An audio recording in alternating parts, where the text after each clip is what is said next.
ایک مرتبہ حضور صلی اللہ علیہ وسلم سے ایک شخص نے اپنے علاقہ کے مسلمانوں کی تنگ دستی کی شکایت کی اور مدد کا سوال کیا، تو آپ صلی اللہ علیہ وسلم نے یہود کے ایک بڑے عالم زید بن سونہ سے متعینہ مدت پر قرض لے کر تنگ دست کی مدد فرمائی، مگر یہ یہودی متعینہ مدت سے 2-3 دن پہلے ہی قرض کا مطالبہ کرنے لگا، اور صحابہ کرام کے درمیان حضور صلی اللہ علیہ وسلم کا گریبان مبارک تھام کر کہنے لگا، اے محمد، تم میرا حق کیوں ادا نہیں کرتے؟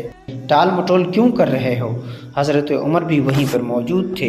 غصہ سے بے قابو ہو کر کہا، تو نے حضور صلی اللہ علیہ وسلم کی شان میں گستاخی کرنے کی جرأت کیسے کی؟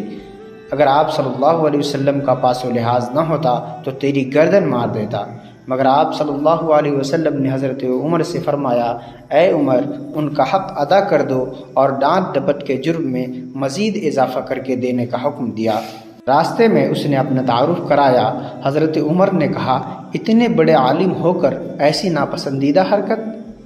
زید بن سونہ نے کہا کہ بات یہ ہے کہ میں نے چہرے نبوت کو دیکھ کر ساری علامتیں پہچان لی تھی، صرف 2 علامتیں باقی تھیں۔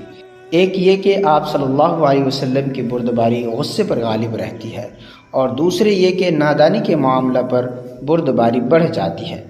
اب یہ بھی پہچان لی، اسی وقت کلمہ پڑھ کر ایمان قبول کر لیا، اور حضرت عمر کو گواہ بنا کر کہا، میرا آدھا مال محمد صلی اللہ علیہ وسلم کی امت کے لیے وقف ہے۔